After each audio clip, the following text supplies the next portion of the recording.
Let's talk about Tesla Semi and Nikola Class 8 truck operating costs explored by ARK Invest.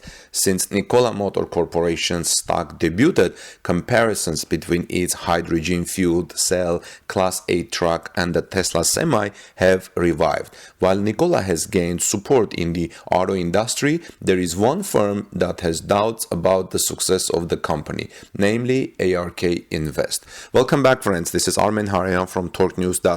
If you are here for the first time, please subscribe to our channel. This is a developing story, as we always bring comparisons about Tesla trucks, Tesla Semi, batteries, and electric cars. ARK Invest recently compared the cost of ownership between Tesla's battery-powered Semi and Nikola's hydrogen-fueled Class 8 truck. Nikola aims to lower the cost of trucking.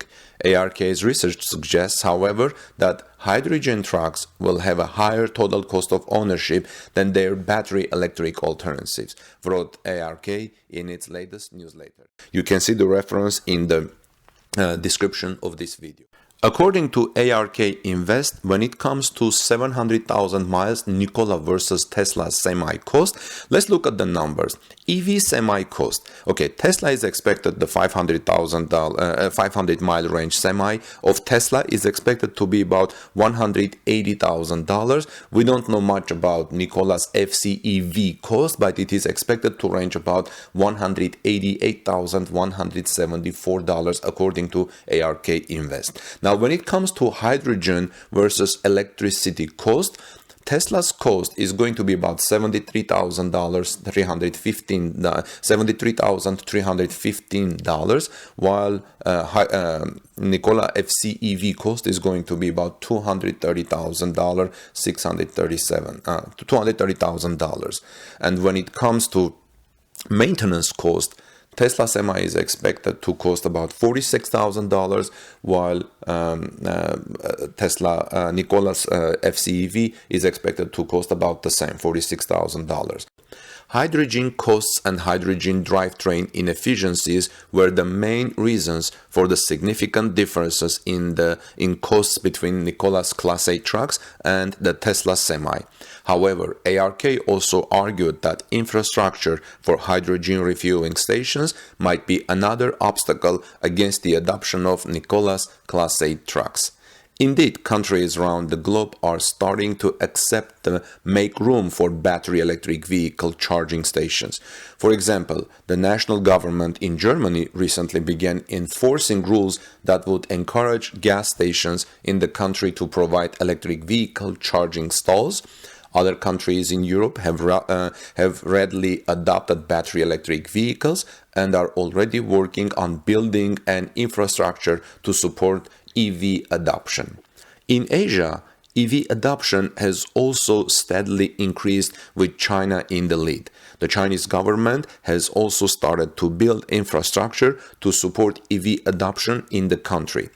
News broke in April that the national government in China planned to invest 10 billion Chinese yuan to construct BEV infrastructure, battery electric vehicle infrastructure. Now, Nikola will have to forge its own place in the global car industry, since hydrogen vehicles have not made an impact on the market yet. Tesla was in a similar situation in its early years with the battery electric vehicles. However, Nikola will have to compete with traditional Class 8 truck manufacturers, including the king of the freights, Daimler Trucks North America. Unlike the passenger vehicle market, there is little resistance against EV adoption in the market of Class 8 trucks. Traditional manufacturers in the market have been open to EV adoption for quite some time. Daimler Trucks North America, which accounts for about 40% of the market share in the segment, has even invested in its own EV Class 8 truck named e-Cascadia. Based on recent news, though, it appears that only the Tesla Semi is close to volume production. A leaked email from Elon Musk last week revealed that Tesla had been manufacturing the Semi on a small scale over the past few months and was ready to start volume production soon. In comparison, Nikola has yet to start production of its hydrogen fuel cell Class 8 truck, and ARK Invest doubts it ever will. ARK will be surprised if Nikola ever delivers a single fuel cell truck, said the global asset manager. Semi-trucks might not be the most interesting vehicle for those of us interested in automobiles, but they represent an important market for electrification, at least if we still want worldwide carbon emissions to drop. Even if semi-trucks aren't your thing, you have no doubt heard of both the upcoming Tesla Semi and Nikola. Regardless of which system will excel, the need for alternative fuel heavy-duty trucks and semis is long overdue from a carbon emissions standpoint. The question now becomes, what technology will be predominantly used in the commercial sector?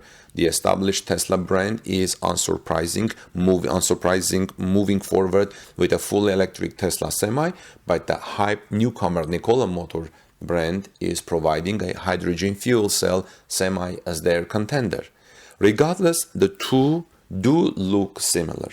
But most semi-trucks today look similar, and there are only so few ways you can shape a semi-truck and still retain a peak aerodynamic shape. They both look like semi-trucks, albeit both look much modern than any semi-truck you see on the road today. The Tesla Semi retains a more clean look and retains the brand's lack of front grille, while the Nikola Semi truck includes a large grille that makes it look more like current semi-trucks. While official dimensions of either have yet to be revealed, the Nikola one does look considerably longer, although I have not seen the two side by side, so it's hard to tell from the independent pictures. Looking at the interior, we see a further modernization of trucking in both semis. Both the Nikola One and Tesla Semi truck have foregone the traditional instrument panel and have opted for fully modern touchscreens to take care of controlling the vehicle. One big difference between the two is the seating positions. In the Nikola One, you have the traditional driver and passenger seating positions with the center console. However, in the Tesla Semi, the driver is in the central seating position, similar to a McLaren F1, and has two touch screens flanking the steering wheel. This does not mean that the Tesla only has one seat. There is another seat diagonally to the right of the driver's seat. Moving on the sleeping space, Nikola has released concept illustrations of what their sleep cabin would look like, and it looks pretty good and even comes with a little tablet next to the bunk bed that allows you to control different things within the cabin. In the Tesla Semi, it's a different story. While nothing is official, it seems that the lower range version of the Tesla Semi will not come with a sleeper cabin, while the longer range version will come with a sleeper compartment. But we have no idea what it will look like. Keep in mind that this information is almost 2 years old, so who knows at this point. I'm sure that the Semi will come with a sleeper if Tesla intends it to go on a long-haul journeys. It's just a question of whether or not the normal and long-range versions will have different interior designs. Like with most Class 8 trucks, both the Nikola One and Tesla Semi will be able to tow up to 80,000 pounds. Both the alternative fuel semis will, however, have a drastic advantage when it comes to 0 to 60 miles times. Unsurprisingly, it's a pretty hard to find 0 to 60 times for loaded semi-trucks, but Nikola states that it is typically 60 seconds in their comparison. Both the Nikola One and Tesla Semi trunk that number, as Nikola claims that their Semi will hit 60 miles per hour in only 30 seconds, while Tesla states that theirs will do it even 10 seconds faster and hit it in only 20 seconds. The biggest differentiator between the Tesla Semi and Nikola One when it comes to performance is the difference in range. Nikola is promising a range of between 500 to 700 miles, while Tesla will have two different versions of their Semi, one with a range of 300 miles and another with a range of 500 miles. So at the moment, Nikola holds an advantage when looking at range numbers alone. However, given that neither of these vehicles are officially out, we can expect to see some changes in these numbers as designs and technologies become finalized. For instance, Tesla's battery day is still on the horizon, so who knows if the Semi will still be disadvantaged in the range department once Tesla talks about its new 1 million mile battery. The same applies for Nikola. Technology is rapidly evolving, so who knows what the final production numbers will be. Pricing.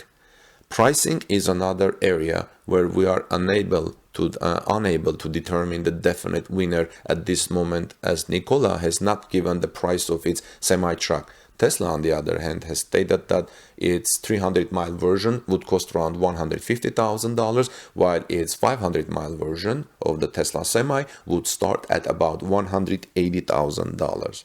To put this into perspective, I looked at the pricing of Freightliner Cascadia, one of the most popular semis on the road right now, and found that they are priced anywhere from $130,000 to around $160,000. So Tesla is within an acceptable price range, and I'm sure Tesla and Nikola also have or will have done their own homework comparing what's available in the market. While Nikola has not divulged a price, they're offering a rather comprehensive leasing plan that allows owners to trade in their old Semi for a new one for every 700,000 miles or 84 months. Not only that, but the lease also includes service and maintenance and hydrogen fuel. Depending on lease pricing, that's a pretty good deal and a good way to make the transition away from ICE semis as easy as possible. Now let's talk about the hydrogen fuel cell versus electric trucks, which were in the news recently a lot. The biggest differentiator between the Tesla Semi and Nikola One, and probably most relevant driving force in the decision-making process of which one of these two, which one to get, is the powertrain. The Tesla Semi uses a fully electric system like all other cars, while the Nikola One, all other electric cars, or all other their cars, while Nikola One uses a hydrogen fuel cell system similar to something like the Toyota Mirai. Looking strictly at the makeup of passenger vehicles today, battery electric vehicles clearly outnumber hydrogen cars, which are made only by the handful of automakers. Nikola, however, feels like there is enough merit in the hydrogen system to warrant using it over battery electric semis. Making the case for electric powertrains over fuel cells, electric powertrains hold two major advantages over fuel cell technology right now. The first is that they are simply more energy efficient. To put it simply, while the process of using hydrogen as a fuel source is still more energy efficient than gasoline, it is still less efficient than a fully electric system by far. Tesla Semi will have to rely on its own purpose-built mega chargers, which will deliver much more power than a supercharger, but it will be much easier for Tesla to place these chargers in already established charging locations than it is for completely new hydrogen stations to pop up. Now, to give Nikola credit, they are addressing the second issue. The company plans to build up 700 hydrogen electric stations throughout the country by the year 2028. That's like 8 years from now. What do you think, guys, of the upcoming Tesla Semi versus Nikola truck competition? Which Semi do you think will be more popular, or is there a different alternative fueled semi-truck that you feel is even better than either of these two? Let us know what you think in the comments. Let's continue the discussion in the comment section below. In the meantime, this is Armen Harayan from torquenews.com. If you are here for the first time, please join our community, subscribe to our channel, and stay in touch with us. Have a wonderful day. God bless you and stay safe.